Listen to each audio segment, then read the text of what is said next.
Hi, this is Brandon from Watches on You. Today we're taking a look at the Rolex Yacht-Master II reference 116688. So, right off the bat, I want to remind you we're here at Wixon Jewelers in Minneapolis, Minnesota, taking a look at this watch. They're an authorized retailer of Rolex and many other premium brands. So, right now, let's jump right into this piece. So, as I said, this is the Rolex Yacht-Master II. It's got a 44mm solid gold case. It's also available in many other metal options, such as steel, and two-tone, and there's a variety of options. I'll leave a link in the description if you want to check them out. And now we'll move on to this piece, and right away I wanted to go over kind of the complications and functionality of this piece. So this watch is equipped with the Rolex 4161 movement, which has an incredible 72-hour power reserve and a very innovative countdown timer. So to operate the countdown timer, it looks fairly complicated, but it's actually relatively easy to get used to. So what you want to do is, first you move the bezel all the way to the left, and then you push the bottom pusher in, and next you unwind the crown, and now you can set the countdown timer.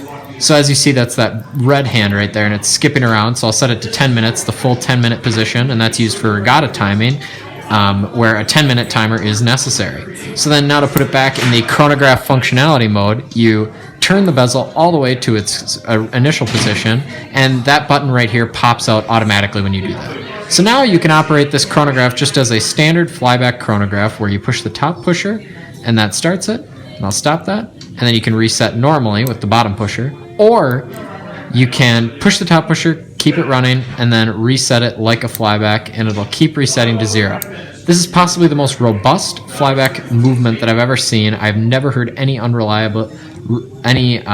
reliability issues with this watch, and that is a very important feature. I've had some issues with watches such as the Breguet Type 20 in the past, where they don't reset perfectly to 0, but I've never heard anything like that about this watch. And again, this thing is an absolute tank. It is super heavy and very well made. All the finishing is absolutely fantastic, both the brushed and polished surfaces I am referring to. And the clasp is superb. It's very similar to that on some of their more dressy models, and actually similar to the Submariners, without obviously the diver's extension, but it's very well made nonetheless. So now I'll try it out on the wrist. And again, it's got a 44mm case size, which is pretty large. I have about a 6.5-inch diameter wrist, or circumference wrist, and I think it looks even a little bit too big for me. So again, I probably wouldn't end up getting this piece if you had a relatively small wrist, but if you have a large wrist, it would look pretty good. And it's definitely not really a discreet watch. It's fairly shouty, but I think it's pretty cool. And especially if you're a sailor, like a professional sailor, it'd be an awesome watch to have and very useful for you. So if you like this video, please remember to subscribe and share. Thank you.